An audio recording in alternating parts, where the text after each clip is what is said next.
Un sous-marin nucléaire fend les eaux glacées de l'Arctique. Le Kursk est le joyau de la flotte russe.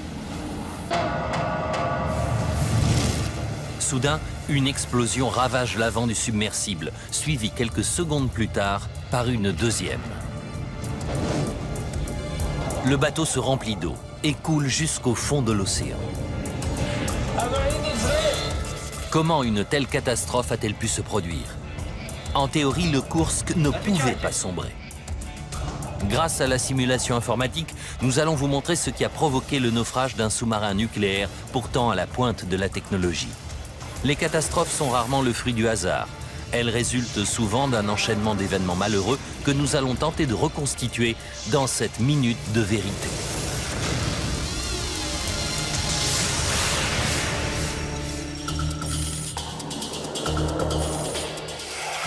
Nord de l'Europe.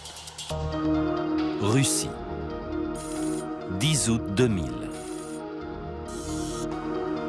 Les chantiers navals de la presqu'île de Kola sont en pleine effervescence. Ils se préparent pour l'exercice le plus important de la marine russe depuis la chute du communisme. Un exercice qui réunira plus d'une trentaine de bateaux, dont 6 sous-marins, et sera également une démonstration de force de la part d'une nation en proie à de graves difficultés intérieures.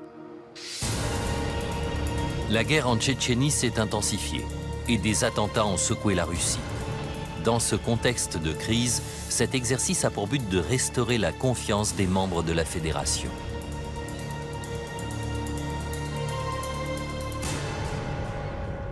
« 21h. Dans le chantier naval hautement surveillé Zapadnaya Lista, le K-141 Kursk fait l'objet d'une dernière inspection.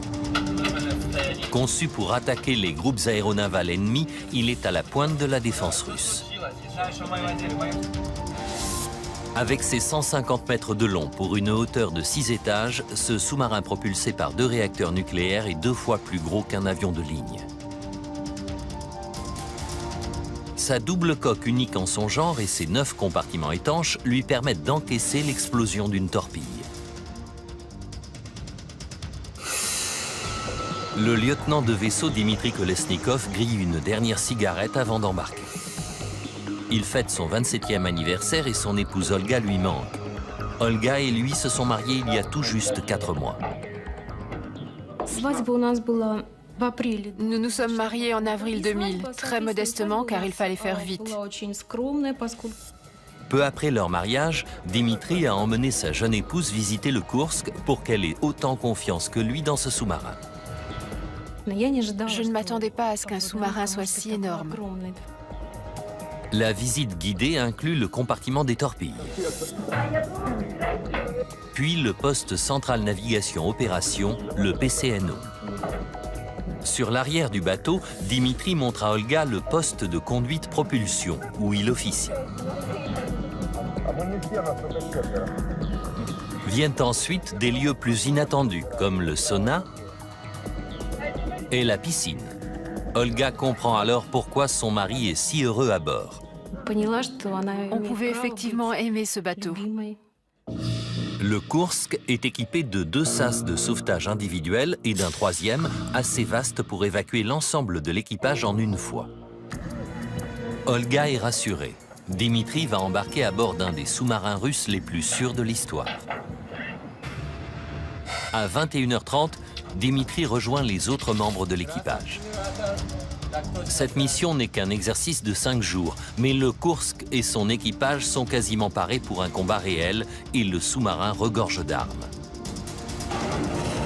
24 missiles de croisière sont logés dans des silos répartis de chaque côté du massif. Et à la proue se trouve le compartiment des torpilles. Il y a là 6 tubes lance-torpilles et de quoi abriter 24 torpilles. Pour cette mission, l'équipage s'est adjoint les services de Mamed Gadjiev, un spécialiste qui doit procéder à des essais sur des batteries expérimentales pour torpilles. Il est originaire du Daghestan, une région frontalière de la Tchétchénie. À 22h30, dans la pâle lumière d'une soirée d'été dans l'Arctique, le Kursk appareille. Vendredi 11 août. Dans la mer de Barents, à 140 km des côtes, l'exercice des forces navales bat son plein. Le Kursk participe à une simulation d'offensive, des navires russes jouant le rôle de cibles ennemies. Son commandant est le capitaine de vaisseau Gennady Lyachin, un pur produit du système soviétique et un des hommes les plus expérimentés de la marine russe. 14 heures. L'équipage s'apprête à tirer un missile de croisière contre sa cible, le Pierre-le-Grand, le vaisseau amiral de la flotte du Nord. La marine russe manquant cruellement de moyens, il est rarissime qu'elle tire un véritable missile et les hommes sont nerveux. Ils savent qu'il y a déjà eu plusieurs accidents lors de l'utilisation de ce type d'armement. En 1989, le Komsomolets avait été victime d'un incendie de carburant de missile dans un silo. Une chasse rapide avait permis de faire remonter le sous-marin en surface, mais on avait dû arrêter les réacteurs nucléaires. Le feu avait alors détruit le sous-marin privé de puissance, qui avait fini par sombrer, tuant 41 sous-mariniers.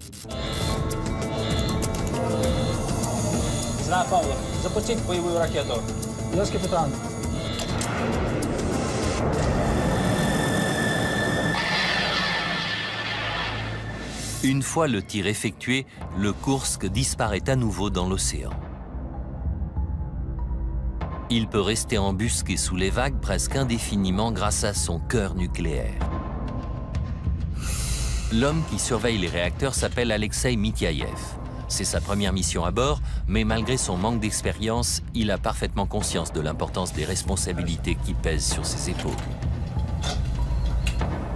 À la moindre alerte, il devra s'enfermer dans son compartiment et partager le même sort que les deux réacteurs.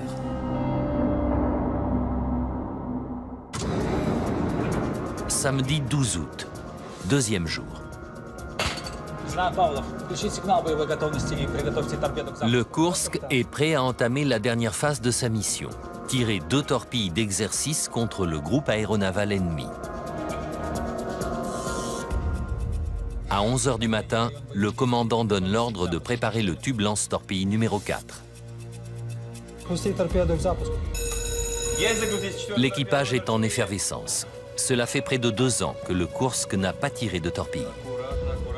Cette arme d'exercice mesure 65 cm de diamètre pour 11 mètres de long et pèse 4,5 tonnes. L'équipage appelle ces gros engins Tolstushka, les grosses filles. Comme toutes les torpilles d'exercice, elle n'est pas équipée d'une charge militaire, mais d'un simple poids pour l'équilibrer. 11h08. Gennady Lyachin a décidé de lancer son attaque à l'immersion périscopique. Il cherche les navires ennemis et repère bientôt sa cible. Après s'être assuré qu'il s'agit bien du Pierre-le-Grand, il poursuit la procédure. Il demande un écho-sonar pour évaluer la distance par rapport à la cible.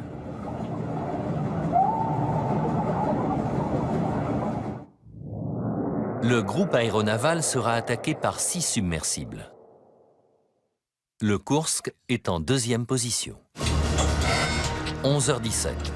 Le commandant donne l'ordre de réduire la vitesse à 6 nœuds. L'ordre parvient à l'arrière du submersible où, dans le poste de conduite propulsion, Dimitri Kolesnikov sait qu'une vitesse oscillante ne peut que correspondre au moment du tir d'une torpille. À 11h20, la Tolstushka est installée dans le tube lance-torpille. Lorsque la porte du tube est refermée, un contact électrique s'établit entre la torpille et la console. 11h27 30 secondes. Le commandant jette un dernier coup d'œil dans le périscope. Le Kursk est paré à lancer.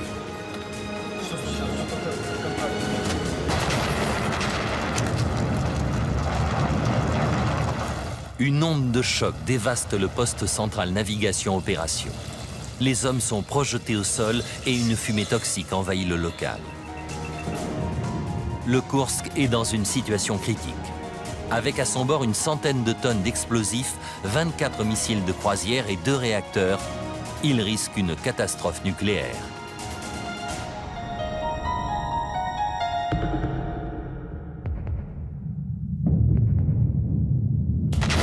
L'explosion survenue dans le compartiment des torpilles s'est répercutée à travers une partie de la structure et elle a été perçue jusqu'à l'arrière du sous-marin.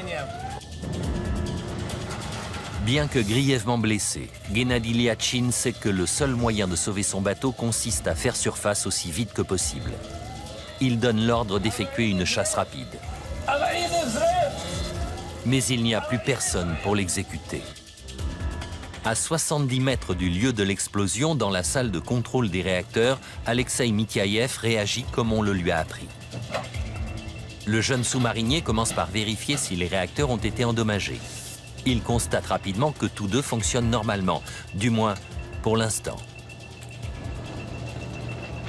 Il sait que ces deux éléments sont séparés de la coque par des amortisseurs capables d'encaisser un choc égal à 50 fois la gravité en surface. En revanche, si tout l'arsenal du Kursk vient à exploser, les amortisseurs ne seront d'aucune utilité. Dans une telle éventualité, le sous-marin deviendrait la plus grosse bombe sale de l'histoire. Alexei s'enferme dans son compartiment. Il tente de joindre le PCNO, mais sans succès. À l'arrière du sous-marin, dans le poste de conduit de propulsion, Dimitri Kolesnikov donne l'ordre de vérifier tous les systèmes. Il sait que l'heure est grave. Pourquoi ne sent-il pas le mouvement ascensionnel de la chasse rapide? Dans la salle de contrôle des réacteurs, Alexei est confronté à un dilemme terrible. Il doit impérativement donner de la puissance pour les manœuvres ordonnées par le commandant, tout en se tenant prêt à arrêter les réacteurs pour éviter un accident nucléaire. Une mauvaise décision de sa part et c'est tout l'équipage qui se retrouvera en danger. Au PCNO, l'air extrêmement chaud regorge de vapeur toxique. Le commandant et la plupart des hommes sont morts. Ne recevant aucune consigne de son supérieur, Alexei s'apprête à arrêter les réacteurs.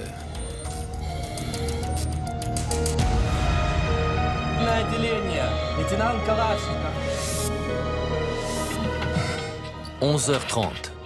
135 secondes après la première explosion, une autre déflagration déchire l'avant du Kursk.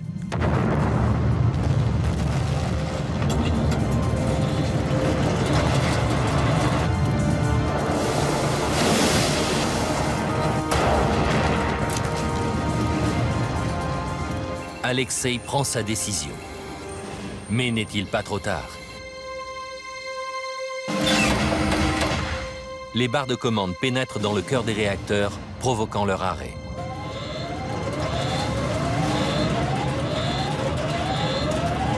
Dimitri et ses hommes restent à terre, là où ils sont tombés, attendant l'impact désormais inévitable sur le fond.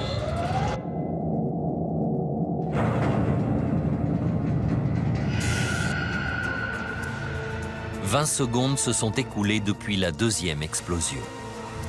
À une quarantaine de kilomètres de là, l'amiral Popov, commandant de la flotte du Nord, observe l'exercice de tir des torpilles depuis le Pierre-le-Grand. Une violente onde de choc ébranle soudain le bâtiment. L'opérateur sonar, le lieutenant de vaisseau Lavrigniouk, consigne le point d'origine de l'onde de choc. 11h31. Dimitri Kolesnikov et ses camarades sont surpris d'être encore en vie. Dimitri redoute une explosion des réacteurs. Il s'enquiert aussitôt de leur état.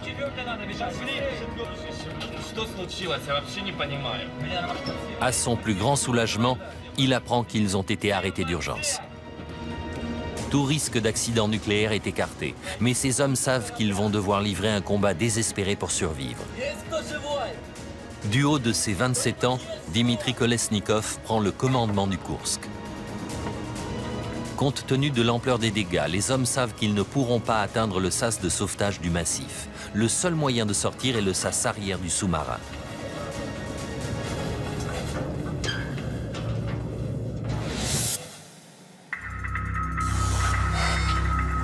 « 13h15. À bord du Pierre-le-Grand, l'amiral Popov constate une anomalie dans le déroulement de l'exercice. 5 des 6 sous-marins ont déclaré avoir rempli leur mission avec succès. Mais le Kursk est toujours muet. Pour l'heure, l'amiral ne voit encore aucune raison de donner l'alerte. Après tout, le Kursk ne peut pas couler.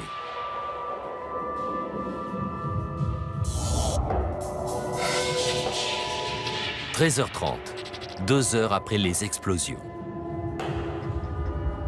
Un sous-marinier frappe régulièrement une conduite selon le code qui doit aider les sauveteurs à localiser leur position.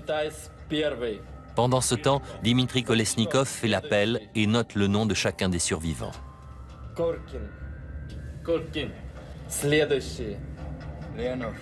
Il consigne ensuite les événements qui ont conduit ces hommes au compartiment 9. 23h30. 12 heures après le drame, la flotte russe se décide enfin à donner l'alerte. Une opération de secours de grande ampleur est mise sur pied et l'équipe de sauvetage de la marine russe est mobilisée. À bord du Pierre-le-Grand, l'opérateur sonar tente de localiser le lieu de l'explosion sous-marine enregistrée le matin même. Retrouver le Kursk s'annonce difficile. En effet, sa coque externe est recouverte d'une couche de caoutchouc de 6 cm qui absorbe les échos sonars pour rendre le sous-marin quasiment invisible. 4h30 du matin, au bout de 5 heures de recherche, l'opérateur sonar du Pierre-le-Grand localise enfin le K-141.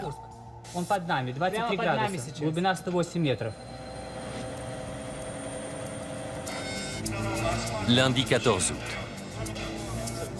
La nouvelle de la catastrophe se répand dans toute la Russie. En fin de journée, j'ai compris qu'un drame avait eu lieu. On se demandait dans quel hôpital on allait le conduire. On a préparé des vêtements chauds, des médicaments. Tout le monde voulait donner un coup de main. En apprenant la nouvelle, le père de Dimitri, dans la marine depuis 40 ans, exhorte tout le monde à la prudence. Je savais dès le départ que les chances de survie étaient minimes. Le plus important était d'acheminer le matériel. La Russie dispose de 2 sous-marins de surveillance sophistiqués susceptibles de fournir un soutien à l'équipe de sauvetage, mais ils sont indisponibles. Ils ont été loués pour participer à une expédition sur l'épave du Titanic à 5500 km de là. L'opération sera donc effectuée par les 3 submersibles restants. Hélas, n'ayant guère été entretenus, ils sont en piètre état et leur équipage manque d'entraînement. Ils tentent malgré tout de s'accoler au Kursk. Mais aucun d'eux ne parvient à s'arrimer de manière étanche au sas.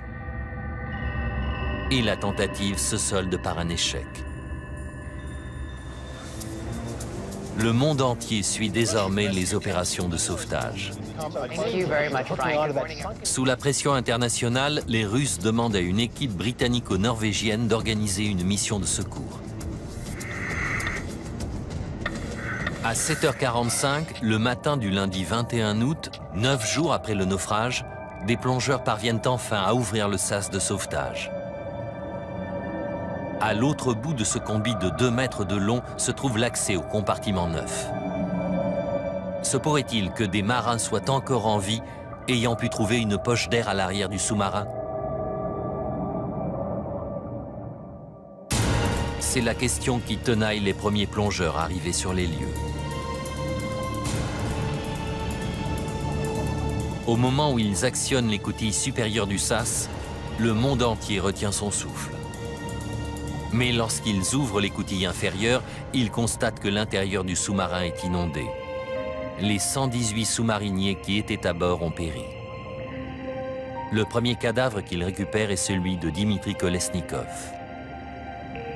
Dans sa poche, on trouvera une feuille de papier sur laquelle figure la liste des 23 hommes qui avaient survécu à l'explosion avant de périr noyés, ainsi que les adieux de Dimitri à son épouse. Ma petite Olga, il fait trop sombre pour écrire, mais je vais essayer. Il semble qu'il n'y ait aucune chance, peut-être 10 ou 20%. J'espère au moins que quelqu'un lira ces lignes. Amitié à tous. Ne désespérez pas, Kolesnikov. Comment le Kursk, réputé insubmersible, a-t-il pu subir une telle avarie? Pourquoi le sous-marin n'a-t-il pas eu le temps de faire surface? Et pourquoi n'y a-t-il eu aucun survivant?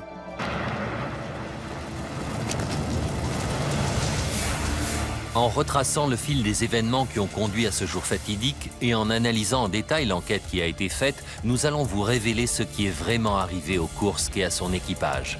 La simulation informatique va vous emmener là où aucune caméra ne peut aller, au cœur de la catastrophe. Le fiasco de l'opération de sauvetage consterne la communauté internationale, mais chez ceux qui connaissent bien le fonctionnement de la Russie, la réaction est bien différente. J'étais de plus en plus en colère. Je connaissais l'attitude des militaires russes qui veulent toujours, avant tout, protéger leur image. En 2000, Peter Truscott est conseiller spécial sur les questions russes auprès du gouvernement britannique. Marié à une Russe, ce lord a des relations haut placées à l'Est comme à l'Ouest. Il juge la marine russe incompétente et vulnérable et s'attend au pire. Il était tout à fait possible qu'on essaie de camoufler l'affaire. L'enquête officielle commence dans le plus grand secret. Et Lord Truscott doute fort que ses conclusions soient jamais rendues publiques. C'est pourquoi il décide d'ouvrir sa propre enquête, même s'il sait qu'elle s'annonce particulièrement épineuse. Si vous demandez de but en blanc aux Russes, dites-moi ce qui est vraiment arrivé à votre sous-marin nucléaire, vous n'apprendrez rien. Et vous risquez même d'être accusé d'espionnage. Grâce à ses relations, il commence à traquer la moindre bribe de renseignements. J'ai étudié toutes les hypothèses qui se sont présentées. Le commandant de la flotte du Nord déclare pour sa part que le Kursk a peut-être été coulé par une mine marine datant de la Deuxième Guerre mondiale. En effet, des milliers de mines avaient été larguées pour couler les sous-marins allemands. Les mines de ce type contiennent une charge d'environ 230 kg qui explose suite à un contact physique ou une influence magnétique. Les images de l'épave montrent que le périscope était sorti. Le Kursk était donc tout près de la surface au moment de l'explosion. L'hypothèse de la mine est dès lors envisageable. Lord Truscott consulte des experts en mines qui lui expliquent qu'une arme de ce genre n'aurait pas été assez puissante pour percer la coque externe du K-141. Ce sous-marin ultra sophistiqué pouvait résister à l'impact d'un missile moderne. Il est donc improbable qu'il ait été coulé par une mine vieille de 50 ou 60 ans. L'hypothèse de la mine peut donc être écartée.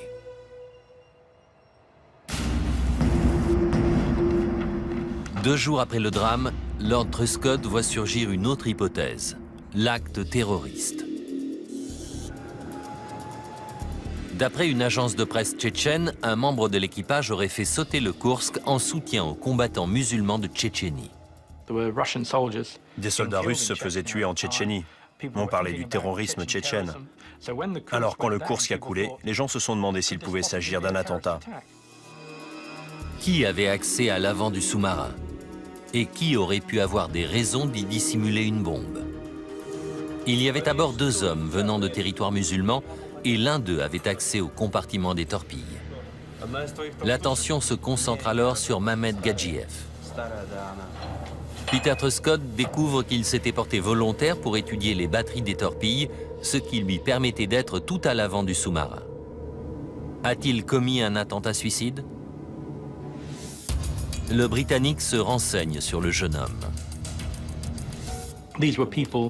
Ces hommes travaillaient avec des armes particulièrement secrètes. En me renseignant sur le passé de Mehmet Gadjiev, j'ai découvert que c'était un sous-marinier efficace et fidèle. Il n'y avait donc aucune raison de croire qu'il s'agissait d'une opération terroriste planifiée. Il semble évident que la présence du jeune homme à bord a été utilisée à des fins de propagande. L'hypothèse du terrorisme est donc à son tour rejetée. Le mystère reste entier. La marine russe avance alors une nouvelle théorie. Il s'agirait d'une collision avec un sous-marin étranger. Les Russes savent que la flotte du Nord n'était pas seule en mer de Barents au moment du naufrage. Au moins 2 sous-marins de l'OTAN espionnaient l'exercice. Peter Truscott découvre que ce jeu du chat et de la souris se solde régulièrement par des collisions sous-marines. La marine russe a ainsi répertorié 25 accidents depuis 1967. Ses contacts apprennent à Lord Truscott que la Royal Navy britannique pense que le Kursk a bien été victime d'une collision de ce genre. L'hypothèse numéro 1, c'était que le Kursk avait percuté un sous-marin américain et coulé. Mais aucune preuve ne vient étayer cette version des faits. C'est alors que la marine russe diffuse une photo satellite du sous-marin américain USS Memphis, hacké dans un chantier naval militaire de Norvège, 7 jours après le naufrage du Kursk. Pour les Russes, c'est la preuve que le Memphis a été endommagé suite à la collision. Les Américains opposent un démenti formel. Aucun bateau américain n'est impliqué. La marine russe ne cache pas son scepticisme. Lors d'une conférence de presse, les militaires projettent des images montrant ce qui ressemble à une entaille béante sur le flanc du Kursk. Pour eux, c'est la preuve d'une collision. Et si le Memphis n'est pas en cause, c'est qu'il s'agit d'un autre sous-marin, peut-être britannique. Le K-141 se transforme alors en patate chaude politique et le ministre britannique de la Défense se sent contraint d'envisager l'éventualité d'une collision. Si des sous-marins de l'OTAN sont responsables, toute la lumière doit être faite. En attendant, les Russes s'en tiennent à la thèse de l'accident. Alors que le ministère de la Défense britannique poursuit son enquête, un observatoire sismologique norvégien annonce avoir enregistré un événement sismique inhabituel en mer de Barents, à peu près au moment de la disparition du Kursk.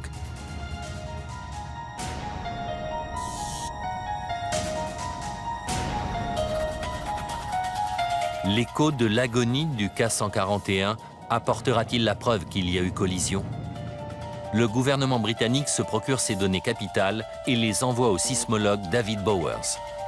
Les renseignements contenus dans ce sismographe sont remarquables. L'expert compare la forme de cet événement à une base de données d'autres signaux sismiques. Elle ne correspond en rien au tracé d'un tremblement de terre ou d'une collision. Elle indique une explosion sous-marine. Une explosion très puissante, l'équivalent d'environ 5 tonnes de TNT. Le scientifique poursuit son analyse en remontant dans le temps.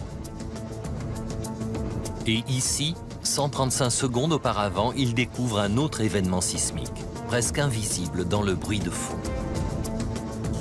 Il est 100 fois plus réduit que l'événement numéro 2, mais suffisant malgré tout pour être repéré à plus de 400 km. Et si la marine russe avait vu juste? Si cette trace indiquait bien une collision qui serait à l'origine de la deuxième explosion plus violente? David Bowers analyse la forme du premier événement. En l'agrandissant pour que sa taille égale celle du deuxième, il trouve l'indice qu'il cherchait. Si on compare le signal du deuxième événement avec celui du premier, il s'avère très similaire, ce qui nous amène à conclure que le premier indique aussi une explosion sous-marine.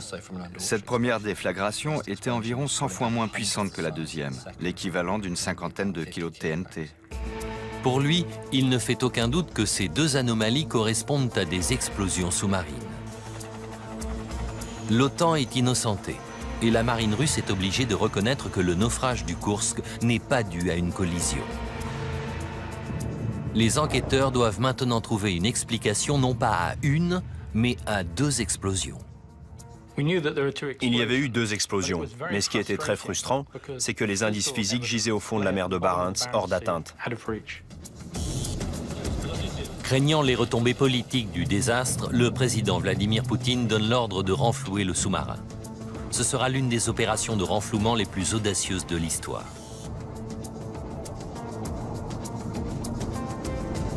Reste à savoir si elle permettra aux enquêteurs de progresser.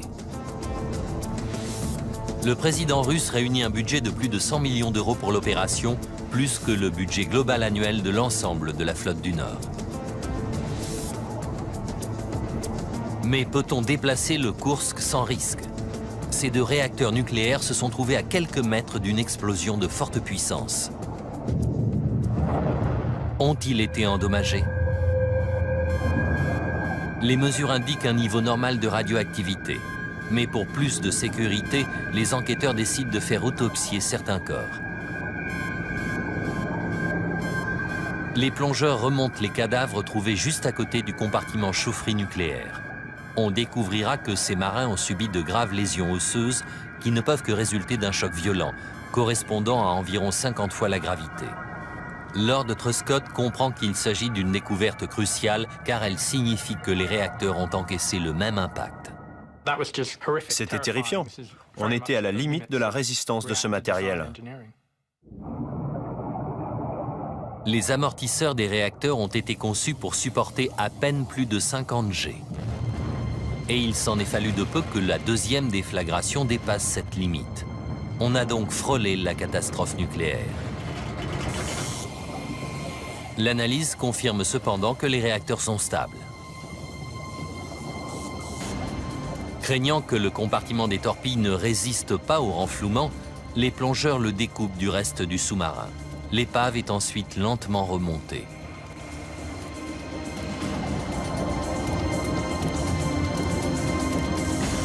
« 14 mois après son naufrage, le K-141 est remorqué jusqu'à un chantier naval de la presqu'île de Kola.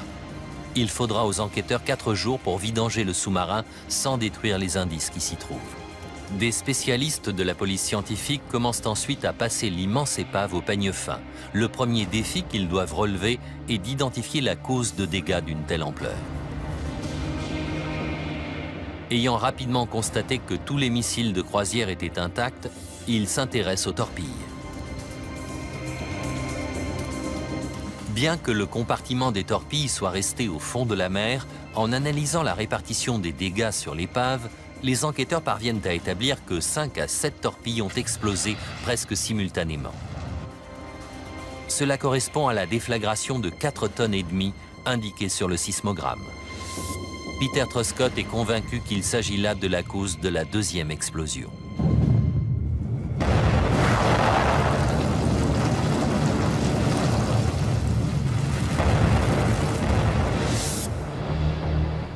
Mais pourquoi cette détonation a-t-elle eu lieu? L'amas de métal tordu et calciné doit receler des indices. Les analyses de la police scientifique révèlent que l'avant du bateau a été carbonisé, ravagé par un incendie qui a atteint la température inimaginable de 2000 degrés. La température régnant à l'intérieur d'un haut fourneau. Un examen plus approfondi permet de conclure que le feu s'est déclaré avant l'explosion des torpilles. Les données du sismographe ont vraisemblablement déjà désigné la source probable de cet incendie. La première explosion, celle de faible puissance. Quelle est la cause de cette première déflagration? Voilà désormais la grande question. L'avant du Kursk étant au fond de l'eau, Peter Truscott doute fort qu'on mette jamais la main sur les indices susceptibles d'apporter des réponses. Comment lever un coin du voile sur cette affaire quand le compartiment des torpilles était en miettes au fond de la mer? L'enquête était mal partie. Lord Truscott contacte un spécialiste, Igor Kurdin. Cet ancien commandant de sous-marin connaît très bien le Kursk. Il pense immédiatement à un élément qui aurait pu déclencher la première explosion. Il pourrait s'agir d'un des moteurs électriques de secours du Kursk. On a pensé que la première explosion venait d'un de ces moteurs. Ils explosent assez souvent sur les sous-marins. C'est une explosion d'hydrogène et malheureusement ça arrive. Une centaine de ces moteurs se trouvent au niveau le plus bas du compartiment 1, sous la salle des torpilles. Pesant 1 tonne pièce, ils fournissent la puissance nécessaire en cas d'arrêt du réacteur et fonctionnent comme des batteries de voiture. En se rechargeant, ils dégagent de l'hydrogène et en cas de fuite, il y a un risque d'explosion. Ces moteurs de secours représentent donc une menace potentielle à bord de tous les sous-marins. C'est alors que se produit un nouveau développement, une découverte spectaculaire qui oriente l'enquête dans une nouvelle direction. Un fragment de coque provenant d'une section proche de la porte du tube lance-torpille numéro 4 est retrouvé à une 50aine de mètres à l'arrière de l'endroit où gisait l'épave. Le fait que ce fragment ait été trouvé si loin du reste signifie que c'est le tout premier élément à avoir été éjecté. Et son emplacement original sur le K-141 indique l'endroit exact de la déflagration. C'était un indice capital, car il prouvait que la torpille du tube 4 avait été la première à détonner. Il ne restait plus qu'à savoir quelle partie de l'arme avait explosé. Truscott pense tout de suite à la charge militaire, mais il apprend que le Kursk devait tirer une torpille d'exercice, un engin dépourvu de charge. Il faut donc chercher ailleurs. Une fois tirées, les torpilles peuvent parcourir plusieurs kilomètres avant d'atteindre leur cible. Cela signifie que leur système de propulsion contient souvent plus d'énergie que la charge militaire elle-même.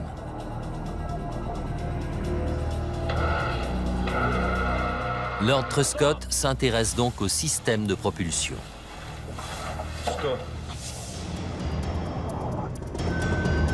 La turbine qui permet à la torpille d'avancer est alimentée par la combustion de kérosène. Sous l'eau, en l'absence d'air, l'oxygène nécessaire à cette combustion est stocké sous la forme de peroxyde d'hydrogène hautement concentré, le HTP. Sur le papier, ce système de propulsion est efficace et sans risque, mais des experts expliquent à Peter Truscott que le HTP a des propriétés dangereuses. Lorsque certains métaux ou simplement de la rouille entrent en contact avec du HTP, ils font office de catalyseur. Le peroxyde d'hydrogène se décompose alors en un mélange d'oxygène et de vapeur, dégageant au cours de cette réaction énormément de chaleur et une soudaine dilatation des gaz. Dans une torpille, cela peut faire des ravages. J'ai été sidéré de découvrir que des torpilles à HTP étaient très dangereuses, surtout quand on les manipulait mal. Lord Truscott apprend que ce matériel a déjà provoqué plusieurs accidents. Le plus grave s'est produit en 1955, à bord du sous-marin britannique HMS Sidon. Une torpille à HTP a explosé lors de son chargement dans le tube, entraînant la mort de 13 hommes. La leçon tirée de cet accident a été que les marines devaient abandonner ce type de matériel. Tout le monde l'a compris, sauf l'Union soviétique. Le Kursk n'est-il qu'un sous-marin de plus à avoir été victime de cette bombe chimique à retardement? C'est en tout cas sur cette hypothèse que se penche à présent Igor Kourdin.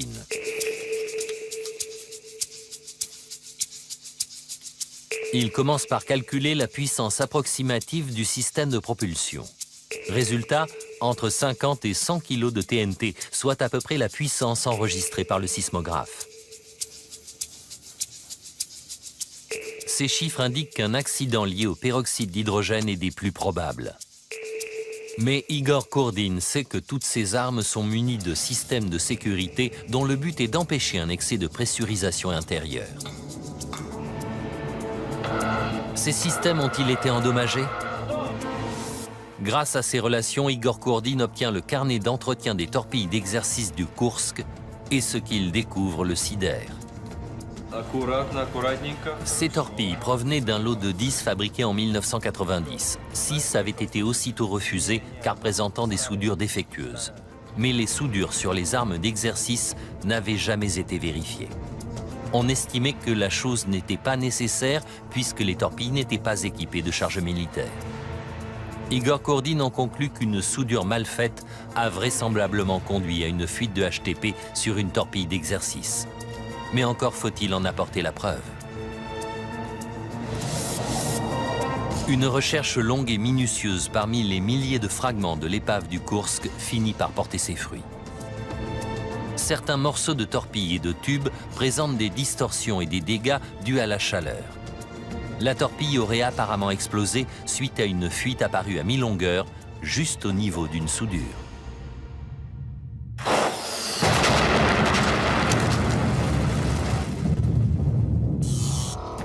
Mais cette hypothèse soulève plus de questions qu'elle n'apporte de réponses. On sait que les tubes lance-torpilles sont munis de systèmes de sécurité. Leur porte intérieure est 3 fois plus résistante que leur porte extérieure. En cas d'explosion à l'intérieur du tube, la déflagration est ainsi canalisée vers l'océan et non vers l'intérieur du sous-marin. Autre problème, la puissance limitée de l'explosion du HTP n'aurait pas pu traverser la cloison séparant le compartiment des torpilles du PCNO, le poste central navigation opération. C'était incompréhensible.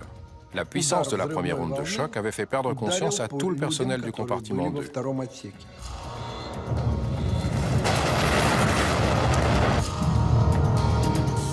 Seul moyen de résoudre ce paradoxe, reprendre l'examen de l'épave rouillée du Kursk. Les spécialistes de la police scientifique finissent par retrouver la porte intérieure du tube lance-torpille encastré dans la première cloison, 12 mètres en arrière de son emplacement d'origine. Son analyse montre que si la porte était bien fermée au moment de l'explosion, elle n'était pas complètement verrouillée, ce qui a nui à sa résistance. Fort de sa longue expérience, Igor Kordin croit savoir pourquoi cette porte n'était pas verrouillée.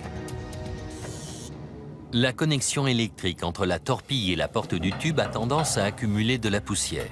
L'équipage est donc généralement obligé d'ouvrir la porte du tube plusieurs fois pour nettoyer cette connexion avant de pouvoir terminer la procédure de vérification des systèmes. Pour Igor Kordin, c'est simplement la malchance qui a fait que la porte était mal fermée au moment où la réaction chimique a fait exploser la torpille. Cette théorie laisse encore aux enquêteurs un problème de taille à résoudre. Comment une explosion d'une puissance aussi faible a-t-elle réussi à détruire le PCNO? Il était clair que le peroxyde d'hydrogène était la cause de la première explosion. Mais pourquoi avait-elle été suffisamment puissante pour détruire le PCNO et empêcher le Kursk de remonter? Déclencher la manœuvre de chasse rapide ne prend que quelques secondes, mais cette procédure d'urgence élémentaire n'a pas été lancée. Pourquoi? La réponse à cette interrogation sèmera le trouble dans toute la flotte russe et apportera une lumière nouvelle sur le sort tragique de Dimitri Kolesnikov et de ses 22 camarades.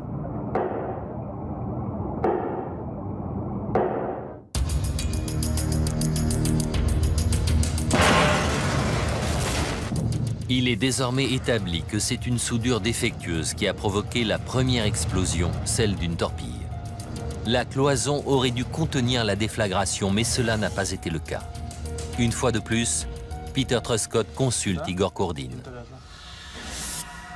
Ce dernier sait que la cloison séparant les deux premiers compartiments aurait largement dû pouvoir contenir l'explosion dans le compartiment avant. Il cherche des défauts éventuels de conception sur l'avant du K-141. Très vite, ses soupçons se portent sur le système de ventilation. Un conduit de 40 cm de diamètre court le long des 4 premiers compartiments. Il traverse donc plusieurs cloisons renforcées alors qu'il est lui-même fabriqué dans un alliage de faible résistance. C'est un conduit de ventilation traditionnel, comme celui d'une maison ou d'un bureau. Et lors de l'explosion, il a aussitôt éclaté. C'est à travers ce conduit que l'onde de choc de la première explosion s'est propagée jusqu'au PCNO. Et la pièce s'est retrouvée en proie au feu et aux fumées toxiques. Avant même d'avoir le temps d'appuyer sur le bouton d'alarme, ils ont été terrassés par le feu et par la fumée.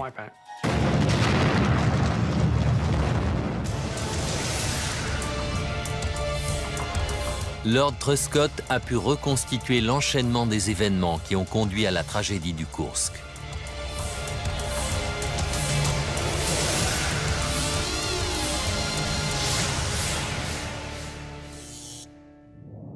« 12 août 2000. H-5 minutes et 30 secondes. Le Kursk se prépare à tirer une torpille d'exercice contre le Pierre-le-Grand. Tandis que le sous-marin manœuvre, à l'avant, le peroxyde d'hydrogène d'une torpille fuit dans le tube lance-torpille et une flaque se forme.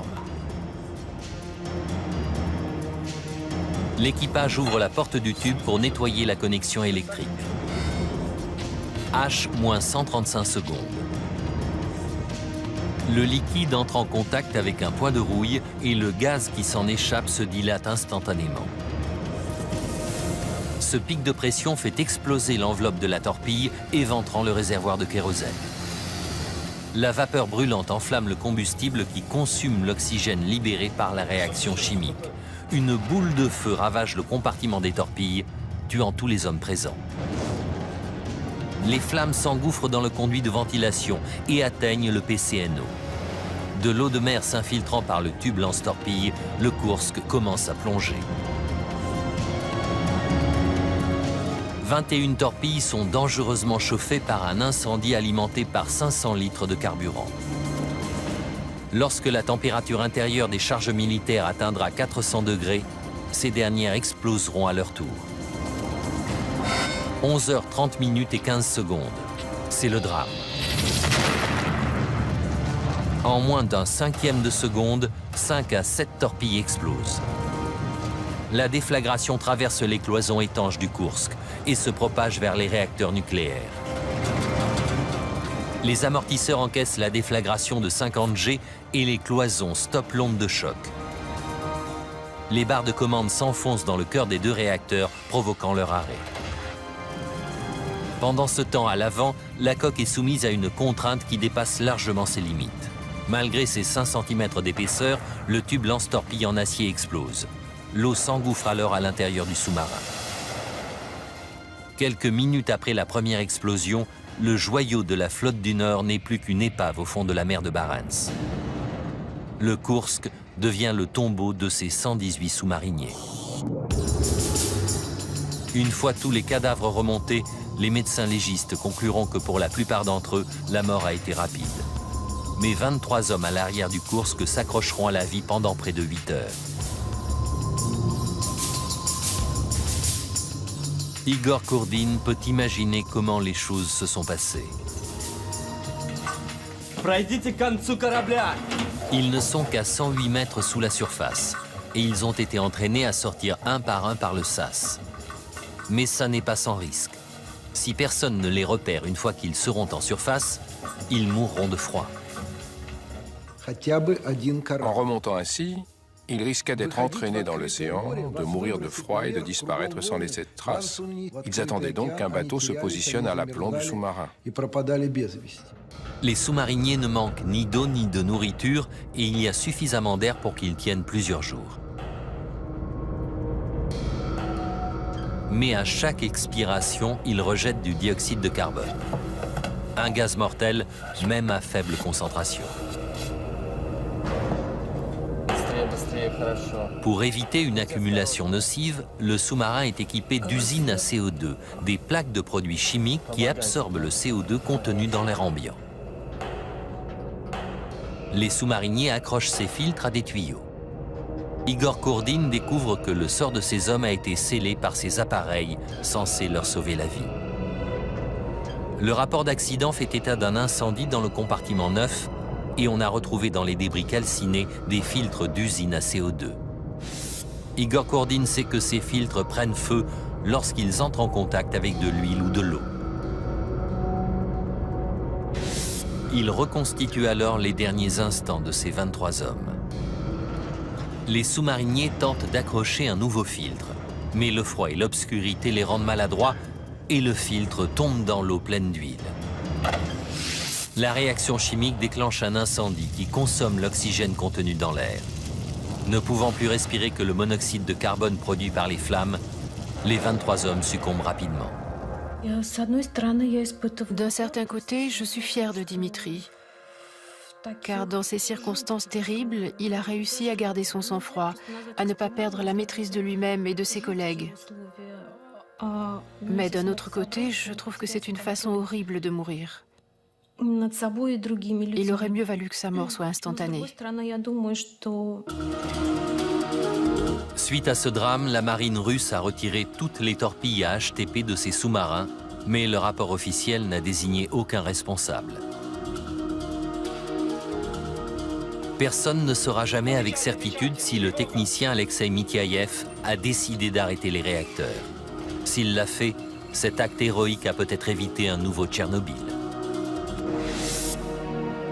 Les corps de la plupart des sous-mariniers ont été rendus à leurs familles et un mémorial a été élevé à Saint-Pétersbourg en leur mémoire. Le désastre du Koursk est souvent présenté comme une métaphore de la décrépitude de l'Union soviétique. Mais pour moi, le courage de son équipage est un signe d'espoir pour l'avenir de la Russie.